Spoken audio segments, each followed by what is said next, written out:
Hey everybody, we're here at Swampfest Eve. It's Friday, and we're standing with Veesh, filmer, editor for Cult, and he was showing me his cameras, and I thought it would be really fun if we just did a camera check. Like how people do bike checks, but camera check, because you're covering the weekend here, right? Mostly. Trying to do a little video for Cult, film most of our riders and a bit of the other mayhem that goes on, but yeah. So what's your main? So I shoot most of the stuff I film with the A7S III, either with this lens or fisheye lens. I also have like another camera, but like for today, it's just mainly this. And then I have this like little arsenal of stuff that I use just to have different things going on. Sometimes I might not want to have this out and I'll shoot on like a smaller camera or something, but for like feel and like just like a different aesthetic, I'll pull out this little dad cam thing I bought on Amazon. It's really shitty, but that's what's cool about it. And sometimes I'll even like refilm the screen with this camera off of this footage just to give it a different look. So I have that on deck, like ready to go. I tied some shoelace thing around this so I could like Camera hacks.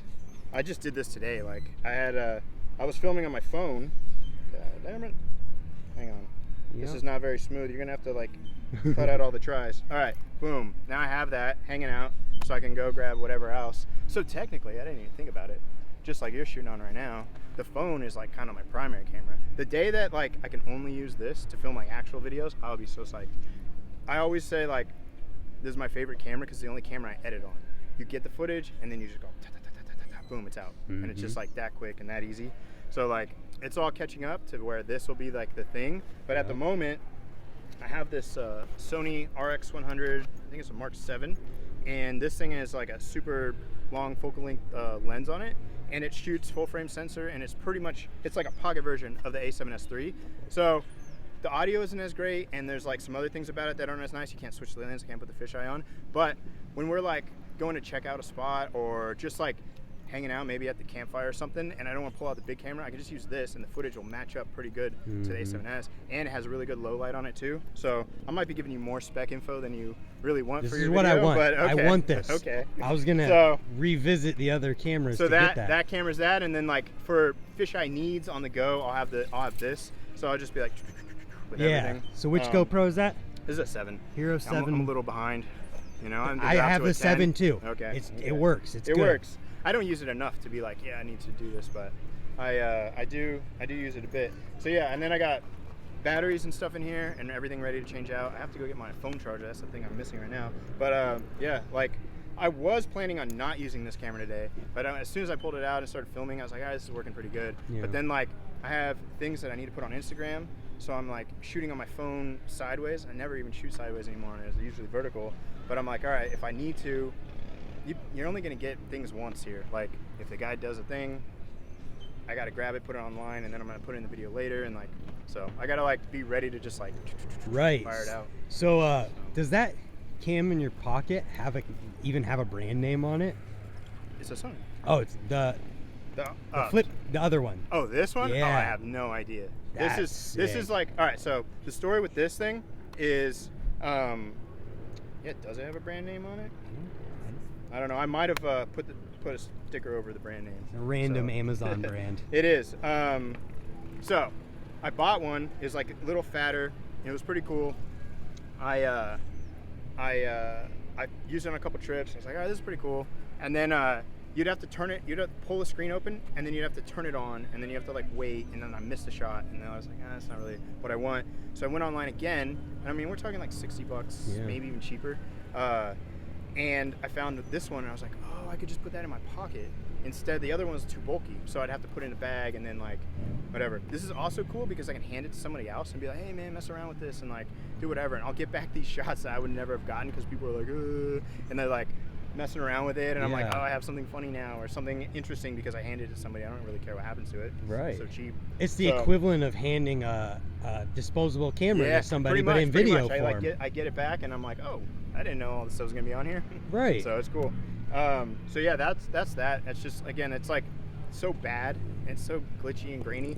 Actually, a lot of the transitions that I make for the videos that kind of look like glitches are done with that camera. I zoom in pretty far and then I'll just like whip it around, and it'll just make these weird static shots, and then I cut those up and I put them in between clips, and that's where it comes from, most of it. So that's really cool. So what lens you got on there that's not the fisheye? This one, this is a 18-105, and it has like the servo on it, so I can zoom and stuff.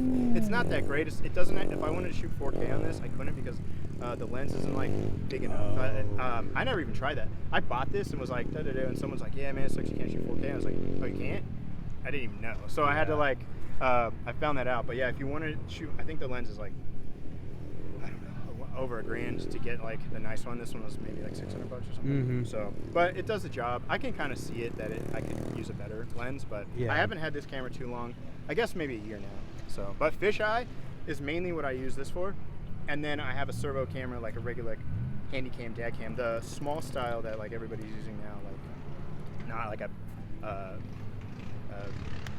Panasonic, what are those things called again? HMC. Yes, like the 150 is what people like to the use. HPX is what I had before. So then, and that was huge, shooting 720, and then my phone was shooting 1080-60, and I was like, dude, I think that these cameras could get smaller and shoot better now. So I started looking into like small cameras, and then I got that like probably in 2016. Yeah, man. It's funny you mentioned using your phone for everything. Yeah. I had a crazy professor when I went to art school for video. Yeah. He's crazy, but he was saying one day eventually it's all going to be on here, and he's talking about like a tablet that you shoot, you edit, you put it out there. Everything's dude. It's already there. I can't wait. Like for like some of those phones that flip over, I thought were stupid, and then I'm seeing them with like that. I'm like, there's like just enough space for me to comfortably have a screen, edit it together, and like hopefully be able to shoot on that. But like I know the 13 is pretty close. I only have an 11 right now, so I haven't even like upgraded yet. But it seems like a 15, an iPhone 15 could be it might really be the one close to like being that like replacement, at least for a BMX video. Like you go in for something bigger, you can't really like get hired and like, right. Clients like, what are you doing? But you don't exactly have to worry about that, being that you're the guy for mostly stuff. just BMX stuff. So, what I really appreciate through even just this conversation is the fact that like you're filming videos for one of the companies that is like the biggest right now when it comes to videos, and you don't have this like jaded perspective on cameras. You're using everything that you can, and the videos that come from it are amazing. It helps because Colt's like original thing started in the VX era, and I think that like early on there was a fight for me to be on VX, but it's gonna sound a little weird, but I started filming on HD cameras. I never owned a VX, I never had a VX. So I was like, I'm not gonna get a VX for these things and film HD or the other things. And I was like, I just see it being HD eventually. Here we are, it is HD, and like, you know, I'm glad it's worked out that way. But like, I've always had to get footage that was sent in from other people. I've had to work with like all these different formats and all this different stuff, and so like, I've had to just like do whatever I can to make it like make sure I guess like the writing comes through and the video quality is secondary. And I just haven't been that into cameras. I think I'm more into like going to get the shots, going out on the sessions to like film them properly, and like I don't know too much about the cameras. Like the basic shutter, f-stop, ISO, and stabilization thing that's built in is all I know. Like, you know, the cameras do all this other stuff. Like again, I'm not even into the 4K. Like I've shot maybe like 2 things in 4K ever, and I don't even know. Like if I was like thinking about doing something in another industry, I feel like I'm super behind because like people are doing 8Ks and proxies and all this stuff. I don't even know what they're talking about. And so yeah, I think that like the writing is like the most important piece of it. And a lot of people who like fluff stuff up with like too many shots or like too much about the camera sometimes can't get into those videos. And so I want to like keep it with the mindset. Wow. Yep, we're at Swampfest. Get it. Oh, just like that. Getting the camera in action.